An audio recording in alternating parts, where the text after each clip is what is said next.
Hey there, Coastin With Quayz fans. Official Coastin With Quayz merch is available now through Redbubble. Click the link in the description to get your merch today. Every purchase helps to support the channel, which means more coaster content. And now, on with the video. Welcome to another Coastin With Quayz coaster review. This, of course, is Mark, aka Quayz, and on this episode, I will be reviewing Carowinds' B&M Giga Coaster, Fury 325. Carowinds is a second home park for me, and I've been fortunate enough to ride Fury many times. It is the crown jewel at that park, and that is for good reason because Fury is pretty much a flawless coaster. Bulliger and Mabillard is known for creating many coaster models, including the invert, floorless, flying, dive, hyper, and in recent years, Giga coasters. A Giga coaster exceeds a height of 300 feet or has a drop of 300 feet. B&M has constructed 3 Giga coasters, Leviathan at Canada's Wonderland, Fury 325 at Carowinds, and Orion at Kings Island. I've been on Orion, but not Leviathan, and I will say that Fury is definitely better than Orion, and it looks better than Leviathan. Leviathan was B&M's first Giga, but Fury came next, building on Leviathan's layout by staying lower to the ground and ultimately having a more dynamic, relentless design. Before we talk about each element, let's take a look at Fury 325's numbers. Fury is located at Carowinds just outside of Charlotte, North Carolina. It was built by Bulliger and Mabillard, features a maximum height of 325 feet with a drop of 320 feet. The angle of descent is 81 degrees. The overall length is a whopping 6,602 feet. It has a top speed of 95 miles per hour. It features 0 inversions, but it does not need them. And it opened in the year 2015, so it's celebrating its 10th anniversary this year. There's a minimum height requirement of 54 inches to ride. With over 6,600 feet of track, Fury is an incredibly large coaster. So let's take a look at each part of its layout. Right out of the gate, you begin your ascent up Fury's gargantuan 325-foot lift hill. The ride features a high-speed chain lift, so you reach the top before you know it. Just as you begin to crest the peak, you plummet downward 320 feet, and this drop feels like it goes on forever. At 81 degrees, you feel as if you're staring straight at the ground, and when you reach the bottom, you hit the top speed of 95 miles per hour. At the bottom of this valley, you experience some pretty intense positive G-forces, and then you blast up into a gigantic turnaround. This turn is a really great moment. It's a very dynamic turn, with the train tipping slightly to the left, then banking to the right, and finally banking again back to the left.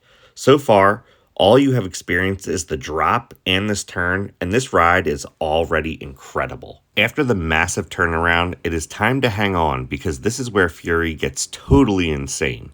The next couple of moments are low to the ground, bank turns, where you really get to experience Fury's non-stop speed. You rise up towards the left after the first turnaround, and then quickly bank to the right. Just as you level out, you quickly transition to a leftward bank turn right over the park's entrance pathway. Bystanders watch as you blaze just over them on the sidewalk. From here, you enter arguably the ride's best moment, what is known as the treble clef. This is one of my favorite elements on any coaster I have ever ridden. As you climb this large turnaround, you bank sharply to the right while maintaining a ton of speed. Just before the peak, the train starts to bank leftward and begins plummeting back down to earth. B&M masterfully designed this transition of banking leftward while changing from upward to downward motion. The result is a combination of negative and lateral forces that is wild and exhilarating. It's an amazing moment of airtime, and I wish more coasters would feature an element just like this. Fury's train dives underneath the entrance pathway, allowing bystanders to once again marvel at its excellence. The train then rises upward, travels through a leftward bank turn, and then aims downward once again. Next, you enter Fury's largest airtime hill. A trim brake slows the train only slightly as you rise upward, allowing for an absolutely phenomenal moment of floater airtime. This coaster could end at this point and it would still be a great ride, but Fury has even more up its sleeve after this airtime hill. You now enter a huge helix and experience a great head chopper moment as you hurtle between massive B&M supports. In its final moments, Fury travels over 2 more airtime hills with slight turns between each one to create a more dynamic experience instead of straight bunny hills. The ride ends by rising up for a final airtime moment before hitting the brake run. And at this moment, you realize that you just had one of the best roller coaster experiences possible. Every time that I get a ride on Fury, I immediately get off and then run back into line to ride it again. If I had to pick a favorite row on this ride, it is probably the front. This ride is absolutely relentless in its speed and pacing, so a front row ride always feels insanely fast, with the wind blasting you in the face for the entire ride. Any seat on Fury is a great seat, and the ride experience is awesome. There are no lulls on this ride, so you always feel its fury, no matter where you sit. What really makes Fury stand above all the other coasters is its pacing and variety. The first half of the ride is all about speed and intensity. Most of the elements are low to the ground during its first half, resulting in Fury maintaining its speed as it goes through whippy transitions. The treble clef element almost acts as a transitional moment of the ride, with the element starting with positive forces, but ending with laterals and negative forces. After this part of the ride, there are a lot more airtime moments to change things up. Fury's airtime is awesome, its intensity is fantastic, and each element goes right into the next flawlessly. There are no moments that are too intense, and there are no moments that are boring.